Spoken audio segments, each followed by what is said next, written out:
America, Florida, Miami International Airport, May 11th, 1996, 11:30 a.m. 24-year-old Jay Smith is being dropped off by his good friend Scott Kleiman. Jay is on his way home to Montgomery, Alabama. Don't forget to say hi to your parents, okay?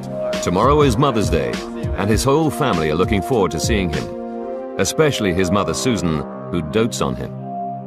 He is a wonderful child. I could not have asked for a better son. He is perfect in every way.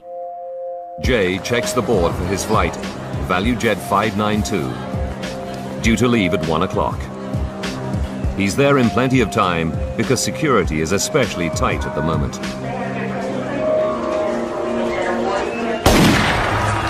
The 26th Olympic Games start soon in Atlanta, and already the FBI have arrested right-wing militants and discovered hordes of bomb-making equipment. Islamic terrorist Ramzi Youssef is also in the headlines. He's accused of trying to blow up the World Trade Center. The FBI believes that members of his gang could still be at large and ready to strike. Airliners are thought to be a prime target.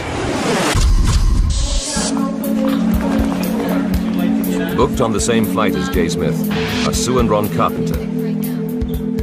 They got married just 3 days ago on a cruise ship in the Caribbean.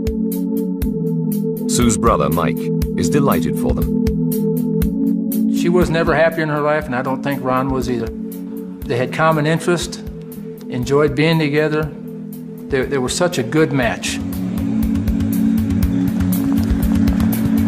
Also traveling to Atlanta, there are several children. Among them, Andrew Leonard, his brother Jeremy, and sister Tabitha.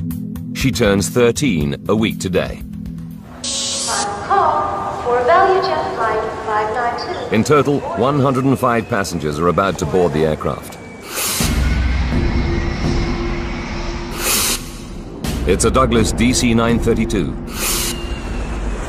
a twin-engine jet with a distinctive T-tail stabilizer at the rear.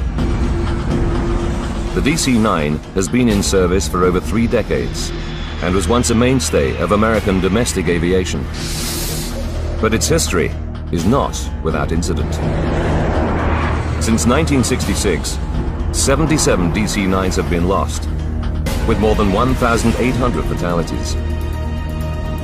Now 27 years old, this particular plane has clocked up over 68,000 hours in the air and is currently owned by the budget airline ValuJet.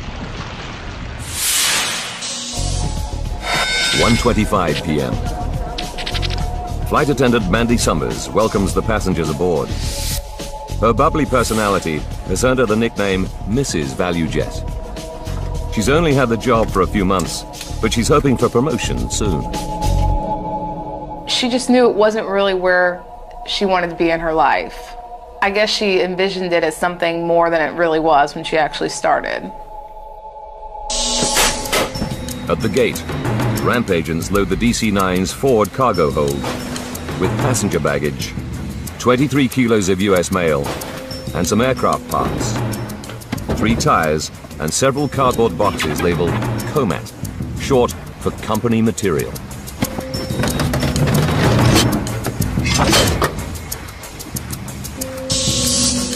In the cockpit this afternoon is Captain Candlin Kubek.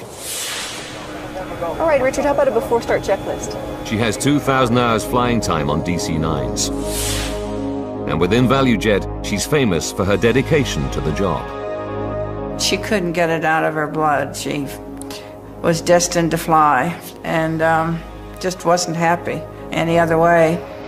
Surprise! The day before, Candy celebrated her 35th birthday. Her crew threw her a surprise party on board the plane at Dallas and wanted her to go line dancing. But typically, she refused. She said they knew better, that I will never go out the night before a flight. 1:30 p.m. And the aircraft is 30 minutes behind schedule. There have been some minor mechanical problems. The jet's autopilot isn't working properly. A fuel gauge and cabin phone are out, and there's been a fault in the hydraulics backup circuit. Fuel cross feeds? Checking through the systems is First Officer Richard Hazen. He's an Air Force veteran with 20 years of aviation experience behind him. Faulty equipment is not an unusual state of affairs at ValuJet. The carrier sells low-cost airfares using old planes bought from around the world. Its fleet is among the oldest in America, averaging 26 years. And there have been recent incidents. Just under a year ago, an engine exploded on another DC-9 while it was on the runway at Atlanta. 7 people were injured by flying debris, and the Federal Aviation Administration has the carrier under investigation. 1:32 p.m. Opa-locka Airfield, 16 kilometers from Miami International. Daniel Mulhaupt and his friend Rick Delisle get ready for a pleasure flight in Daniel's Piper Arrow light aircraft. 1:41. Mechanics can't fix the autopilot before the flight, so the flight crew disengage it. The other faults are not serious, and the plane is ready to go. Set pressure normal. Captain Kubek and First Officer Hazen go through their final pre-flight checks, preparing for takeoff. 1:44 p.m. After 44 minutes delay, ground control finally clears Flight 592, call sign Critter, for takeoff. Critter 592, you're clear to Atlanta by the Miami 7. Clear on your side? Clear right. All right, clear over here on the left. Now the flight crew begin to taxi the 48-ton plane towards the runway and wait for their takeoff slot. 2:03. 63 minutes after the scheduled departure time, the DC-9 begins to accelerate down the runway. And Captain Kubek gently eases its nose upwards. At last, Flight 592 is on its way. For now, we ask that you just sit back, relax. Lead flight attendant Jennifer Stearns makes the customary reassuring announcement to passengers. Captain Kubek puts the plane into a climb, heading for its cruising altitude of 10,500 meters. Airline 526 departure. Jay Smith and his fellow passengers sit back, relax, and prepare for the 92-minute flight to Atlanta.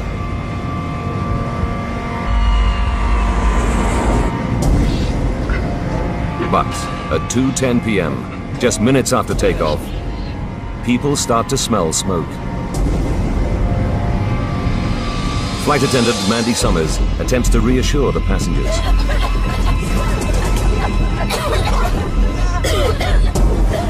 But the temperature is rising, and the smoke is getting thicker by the second. ValuJet Flight 592, with the carpenters, Jay Smith, and 107 other passengers and crew aboard, is in serious trouble. 2:11 p.m., the situation is getting worse on board the DC-9 bound for Atlanta. Smoke is rising from the cabin floor, and it's getting thicker.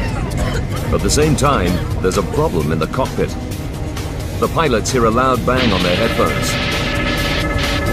What was that? I don't know. They know there's a problem with the plane's electrics because the battery charger has activated, trying to restore power. We're losing everything. Then smoke starts to seep into the cockpit. Critter 592, we need a meter return to Miami International. Turn left, heading 270. Descend and maintain 7,000. What kind of problem are you having? It's clear something is badly wrong. Cockpit, and there's smoke in the cabin. 3 kilometers away, Daniel Mulhaupt is at the controls of his light aircraft. He sees a large jet making a turn. We're flying along, and around my 10 o'clock position, I saw an aircraft maneuvering along the canal. 2:11 and 30 seconds. On board the DC-9, Kubek struggles with the aircraft. It seems as if the controls are no longer responding normally.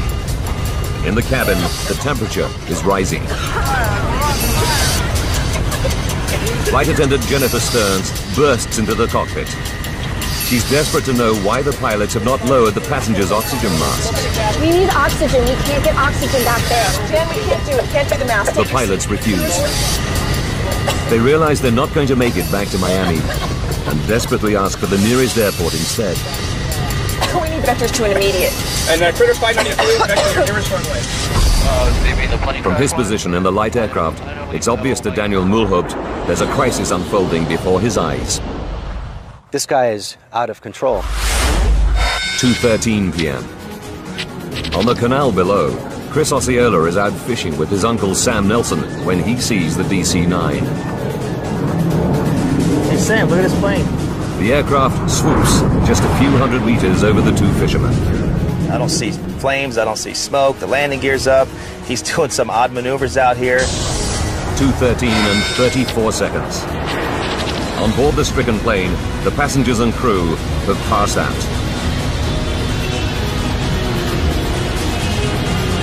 2:13 and 42 seconds. Just 9 minutes and 27 seconds after takeoff. Flight 592 crashes into the Florida Everglades. These photos, taken from the light aircraft just seconds after impact, show only a dark pool of fuel on the surface of the swamp.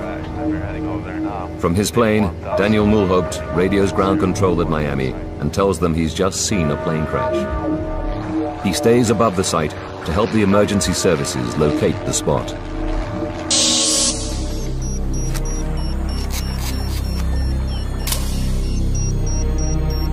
Fisherman Chris Osceola also takes a photo. When the two men climb to the top of a levee, everything is eerily quiet. The swamp has simply absorbed the 48-ton aircraft. And not to see anything at all or hear anything. I mean, it was just, you hear birds chirping, you know, but you could smell the jet fuel.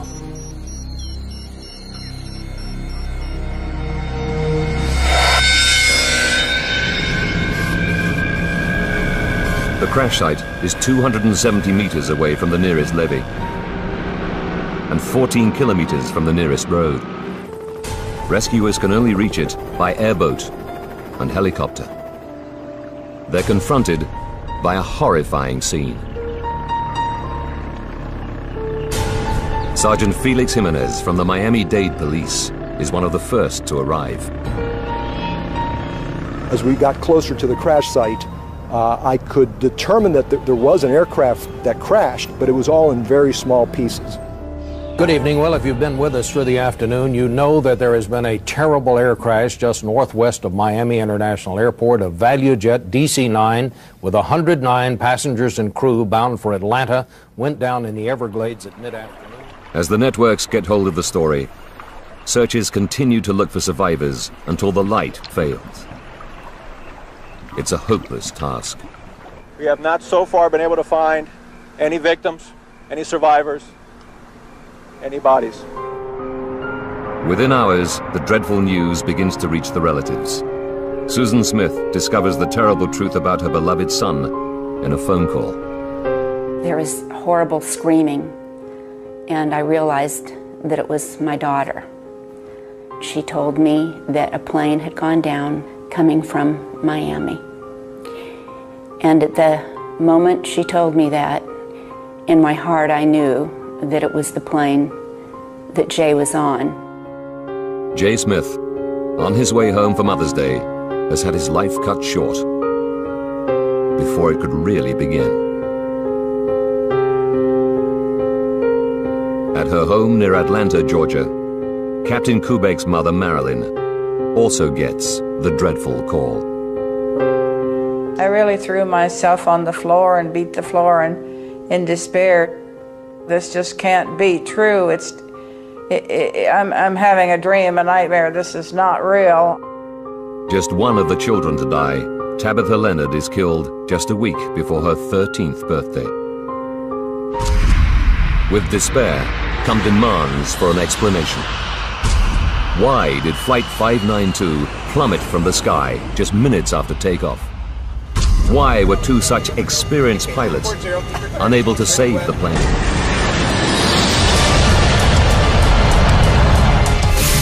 Now, by rewinding the events of that fateful day and going deep into the investigation, we can reveal what really happened to ValuJet Flight 592. Advanced computer simulation will take us where no camera can go, into the heart of the disaster zone.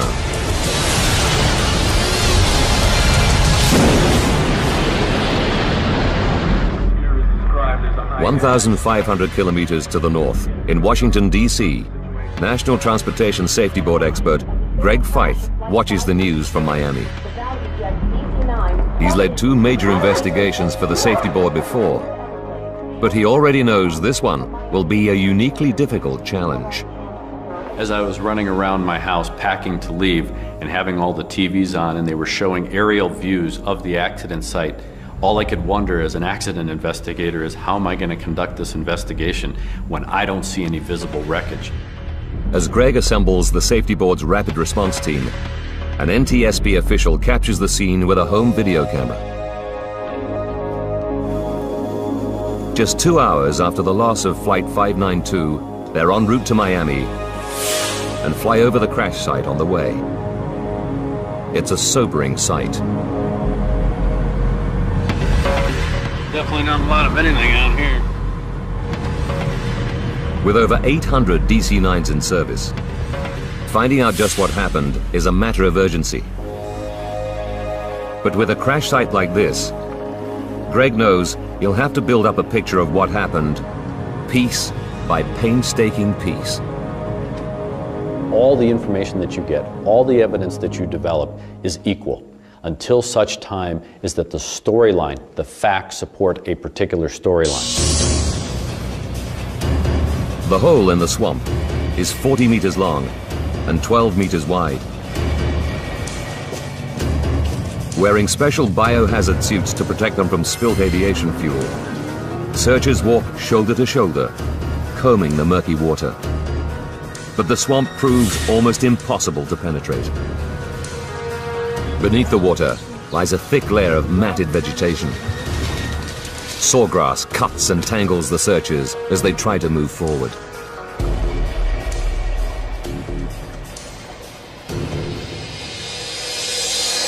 What is your full name, please? Jesse Lowell Fisher. And your occupation?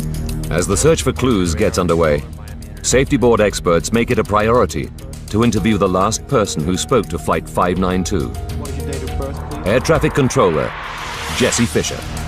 Climb and maintain 7,000. They discover that the crew had reported smoke on board minutes before the crash. Smoke suggests one thing loud and clear: a fire somewhere on the plane. So the focus now becomes what's the origin of the fire that would create enough smoke for the crew to not only notice it, but have to report it. One answer could lie in ValuJet's all-too-recent history. Could this be a repeat of the 1995 incident? Could some kind of engine failure have led, even indirectly, to the loss of a second aircraft within a year? It's a frightening prospect.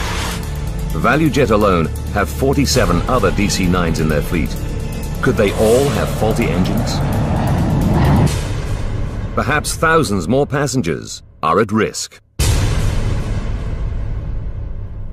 Conditions at the site where ValuJet 592 crashed are hazardous.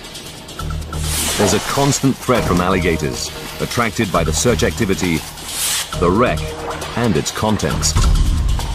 Armed guards are deployed to keep the predators away. To make matters worse, the airboats and search teams are stirring up the silt layer, reducing visibility below the water from just a few centimeters to 0.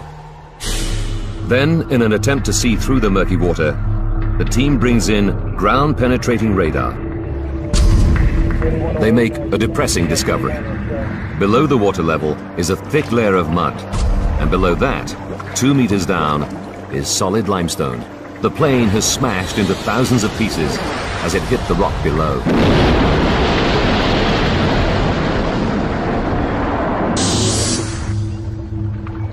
The team starts to piece together all the recovered debris at nearby Kendall Tamiami Airport, where Safety Board specialists will examine it closely. But early analysis of the engine wreckage offers little hope of an easy answer. Plane debris, sawgrass and swamp mud have become buried deep in the engine casings. Craig Fyfe knows that this is only likely to happen if they were working normally on impact. While he can't rule out some sort of engine malfunction, it's looking less likely as the cause of the crash. Solving the mystery will require all the experience the NTSB have to offer. So senior board members like John Golia, a DC-9 expert, are drafted in. Even for him, the huge loss of life is hard to accept. You still feel the pressure on your emotions, knowing that 110 people have died right in this area where you're working, where you're recovering pieces. And it does eat on you. For all the investigators, the search for clues is a grim task. Every time I went out to the accident site, knowing that there were a lot of children on this flight, and you see the remnants, it was very emotionally, it's very heart-tugging. It was very, very difficult every single day. Gradually, the relatives and public learn the full horror of the tragedy. When you go through something like this, you would give anything to have those people back in your life. I can remember seeing those images of the crash, and it tore me apart. I tried not to cry in front of my mother. I would go in the shower at night and just sob. Slowly, sections of the DC-9 begin to take shape on the floor of a hangar. The investigators painstakingly recover, decontaminate, and identify thousands of pieces. There are two parts that would help the investigation more than any other: the flight data and cockpit voice recorders. But the black boxes, as they're often called, remain stubbornly hidden in the swamp. Without them, it would have made the investigative process very difficult because they were going to provide us with a lot of information. The team carry on regardless and find that even without the black boxes, the wreckage in the hangar does begin to yield useful information. Metal seat frames have melted. Carpets and fuselage coverings have burned intensely. It becomes clear that the smoke that First Officer Hazen reported has indeed come from a devastating fire, one hot enough to melt aluminium. They estimate temperatures in the cabin area must have reached at least 815 degrees Celsius.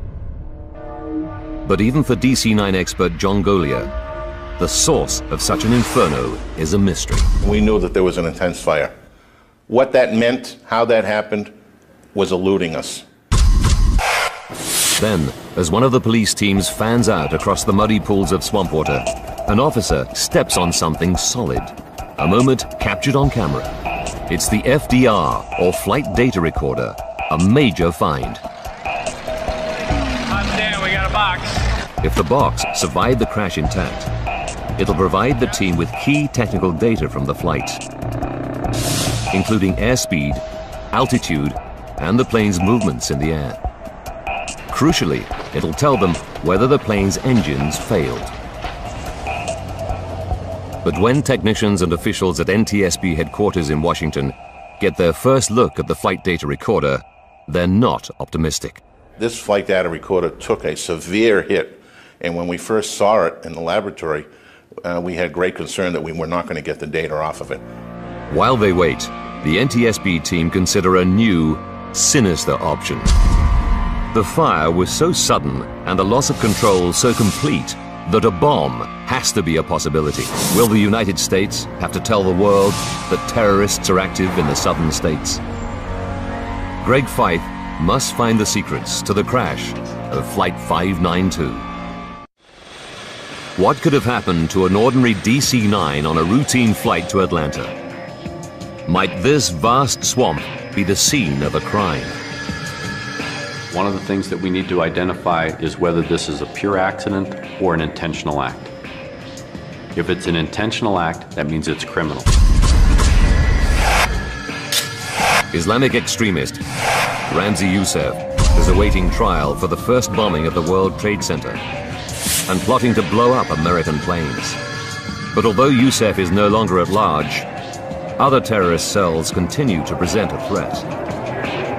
In this period of time, we also had a new element to be concerned with, and that was the continual intelligence briefings that we had been receiving about threats to aviation in the United States. Robert Starr, leader of a group calling itself the Militia at Large of the Republic of Georgia, was arrested 2 weeks ago. Seized as part of the operation were dozens of pipe bomb components. With the Olympics so close, a major airline bombing would be just the type of attack needed to spread fear and anxiety at the Games. Working closely with FBI agents at the scene, investigators send samples of debris from the crash crater to an FBI lab. There, they'll be analyzed for traces of explosives. It's a tense time for the investigators, but then comes a major step forward. After hours of delicate work, the NTSB's analysts have managed to extract the data from the damaged flight data recorder. The evidence is stark. The aircraft seems to have been suffering multiple mechanical and electrical failures for over 2 minutes. Even the FDR itself seems to have failed about 55 seconds before impact. But the safety board can now finally rule out engine failure as the cause of the disaster. The performance data on the FDR showed us that the engines were running. So far, they know there was a fast-burning and very hot fire, and that the engines seem to have been functioning on impact. But they have little else to go on. There are still many mysteries about Flight 592. If only they can find the second black box, the vitally important cockpit voice recorder, they might find the missing clues they so desperately need. The flight data recorder won't tell us what was actually happening in the airplane. The cockpit voice recorder could give us a clue as to what the origin of the fire was, because the crew would have been talking about the things that were taking place. As the salvage teams continue to search the swamp, the investigators look for clues elsewhere. They know that ValuJet is under investigation over its poor safety and maintenance record. There were problems with this ValuJet operation virtually every week before the accident. There was a real concern that was ValuJet shorting on maintenance. Were they doing things in the interest of money rather than safety? That was a very big concern throughout the process of this accident investigation. Greg and his team examine the plane's recent fault history. Can they find the answer to the crash here? Sure enough, they discover the DC-9 did have several problems prior to takeoff, and that the plane had been delayed as a result. They find that the plane's autopilot had been malfunctioning for 2 days. The pilot's log states that when engaged, it made the plane pitch up and down. Mechanics tried to repair it, but failed. So 592's crew followed standard procedure and flew in manual mode instead. The team also discovered that the fuse for the hydraulic backup system blew, but this time mechanics did manage to repair it. Although it seemed a promising lead, they can find nothing in the maintenance log that explains the crash. It was clear that singly or collectively, none of those would have caused a fire on the airplane.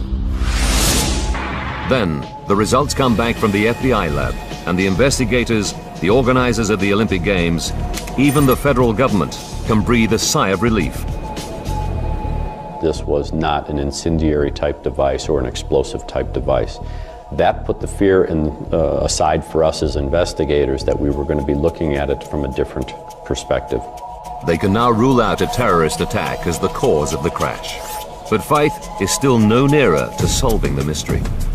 Finding the cockpit voice recorder, or CVR, is still their best hope in the search for the cause of the disaster. By Sunday, May the 26th, The search has been going on for more than 2 tough, frustrating weeks. Today, the search party is 1 man short. So Sergeant Jimenez, the policeman who'd been one of the first on the scene after the crash, volunteers to go back into the swamp. The search was very difficult. It's 80 and 90 degree weather, high humidity. Almost every day we had thunderstorms and we had to evacuate the crash site.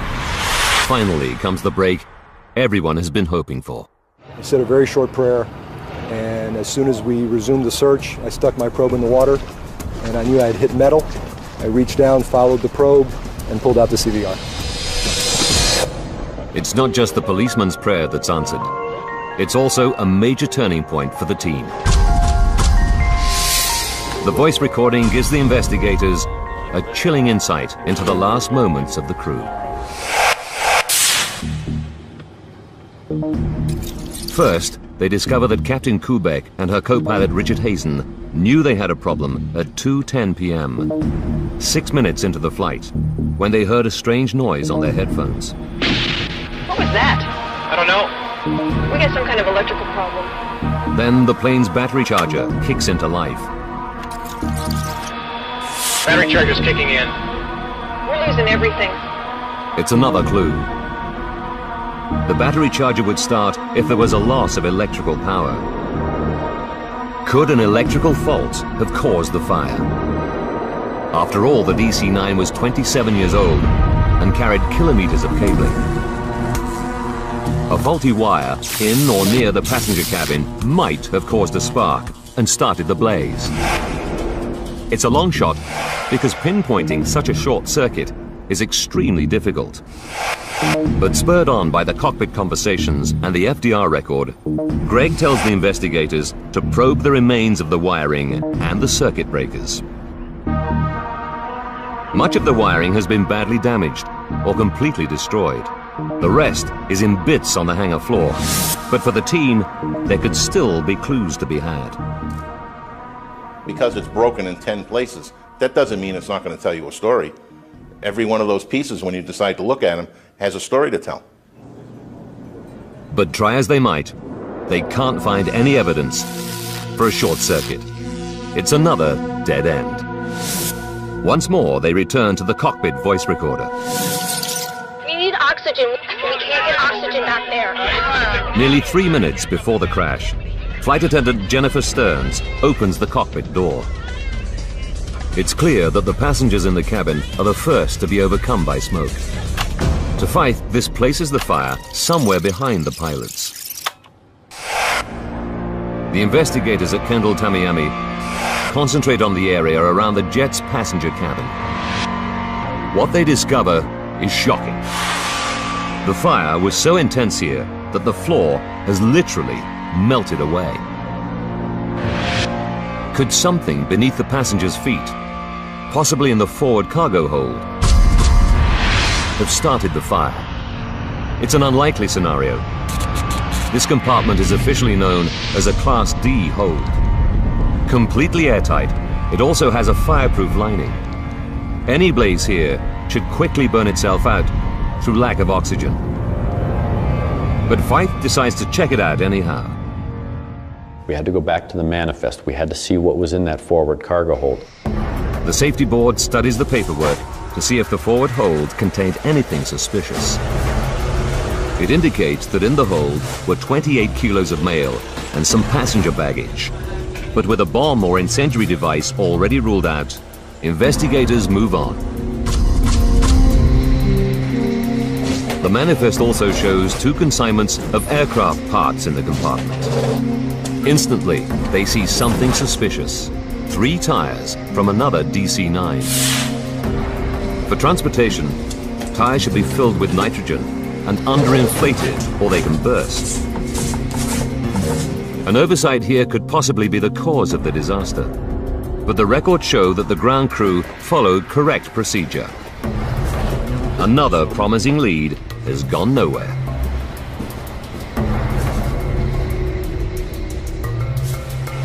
The shipping ticket also lists 5 cardboard boxes full of parts labeled oxygen canisters loaded in the hold. At first, Greg and his team have no concerns. They think they're empty steel oxygen cylinders as fitted to many different kinds of plane. But then, the whole investigation takes a dramatic turn. These are not simply oxygen cylinders. In fact, they're chemical oxygen generators. Small metal canisters containing a volatile and potentially hazardous mix of compounds. Investigators are horrified. That changed the whole complexity and complexion of the investigation. When installed, the generators supply oxygen for passengers in an emergency. They're attached to a face mask with a thin rope that connects to a firing pin. If passengers pull down on the masks, the pin is released, starting a chemical reaction which produces oxygen. During use, the generator's surface temperature can reach 260 degrees Celsius. Could the spare generators housed in the hold have somehow activated and burst into flames? There's just one problem with this theory. The shipping ticket lists all the generators as empty, so they couldn't have been hazardous. Or could they? Investigators interview staff from ValuJet's maintenance company, Sabertech, based in Miami. They discover that the generators in the boxes on board Flight 592 had been removed from 2 McDonnell Douglas MD-82 jets because they were out of date. The rules for disposal are clear. They should either be activated and disposed of properly, or made safe by fitting small safety caps over the firing mechanism. Sabertech produces work cards confirming that the generators were properly dealt with. But then comes a remarkable discovery. Salvage teams recovered 28 of the generators from the swamp, 18 almost intact. Greg and his team examined them carefully. To their amazement, they discover that 9 of the 28 show signs of activation. At least some of the oxygen generators could not have been empty as the shipping ticket said. When they questioned the Sabertech workers further, they admit that they did not fit any safety caps on the canisters. They just duct taped the cords round the metal canisters or cut them and stuck the ends down with tape.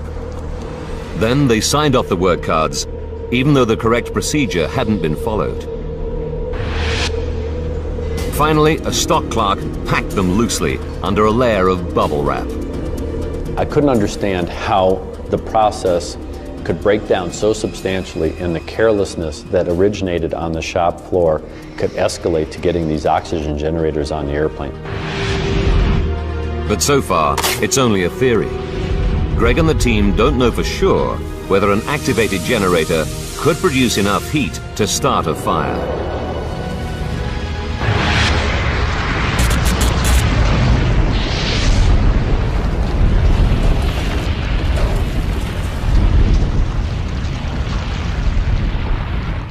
At this point in time, nobody really had a good understanding of what happens when these oxygen generators start producing oxygen.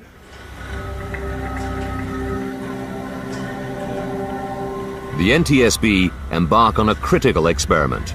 They construct a replica hold at the Federal Aviation Authority's fire test facility near Atlantic City. Technicians place 28 generators in a box and cover them in bubble wrap. They pull a wire connected to the pin of one generator and retreat. They have high hopes, but the generator heat produces just a small fire and a little smoke. None of the other generators activates, and the box doesn't catch a light. Greg's theory doesn't seem to be standing up. That first test was discouraging. You tend to start to question, are we really going down the right road? With the public, the airline industry, and friends and families of 110 people pressing for answers, the NTSB are facing a crisis. The mystery of what downed ValuJet 592 is proving a tough nut to crack. Early results from the fire test facility suggest that the chemical oxygen generators simply don't create enough heat to start a fire. Greg and the team have to try again. They have no alternative.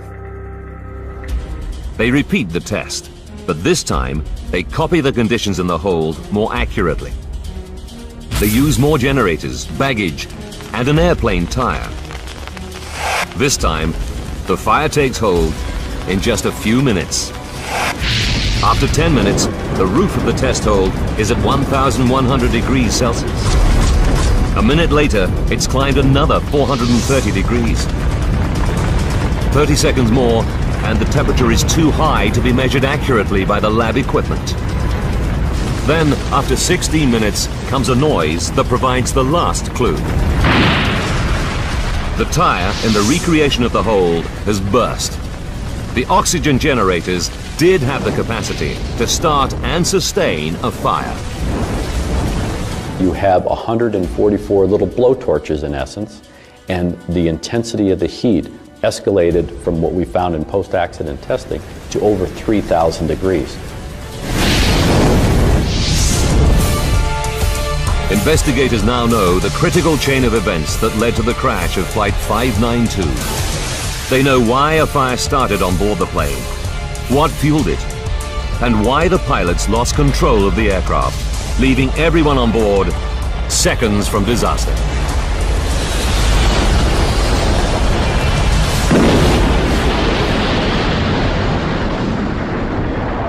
May 11th, 1996. 1 hour to disaster. A Sabertech driver pulls up at gate G2 at Miami International Airport with ValuJet cargo for Flight 592. Inside the boxes are 144 out-of-date oxygen generators, loosely packed. A ramp agent places them around a large airplane tire. The pilots are unaware that they have a dangerous load on board. 30 minutes to go. As the plane taxis to the runway, the loose packing and unsecured cargo jolts one of the generators into action. It begins to heat up. 11 minutes to disaster. The plane taxis to its takeoff position. In the hold, the surface of the metal generator gets hotter and hotter. Soon, the heat ignites the cardboard box and bubble wrap, and the blaze begins. 10 minutes to disaster. Flight 592 takes off from Miami Airport. Even though the hold is airtight, the fire is now blazing fiercely, sustained by the oxygen produced by the generators. 3.5 minutes to go. The sound heard by the crew is one of the tires in the hold bursting, just as it did in the lab test. The battery charge is kicking in. We're losing everything. The battery charger can't help the stricken jet, as the fire is consuming everything in its path, including the control cables that run to the rear of the plane. Captain Kubek begins to lose control of the aircraft. Temperatures in the hold have now reached more than 1,650 degrees Celsius. In the cabin, passengers are becoming desperate as they choke on the toxic fumes. We need oxygen. We can't get oxygen out there. Flight attendant Jennifer Stearns rushes into the cockpit, but the pilots refuse to drop the masks, knowing that oxygen would only make the fire worse. 1 minute from disaster. The cabin floor burns and begins to give way. 7 seconds to disaster. Now no one is in control of the plane. The crew are probably unconscious, overcome by toxic fumes given off by the aircraft's interior fittings. Seconds later, Flight 592 nosedives into the Florida Everglades at 800 kilometers an hour.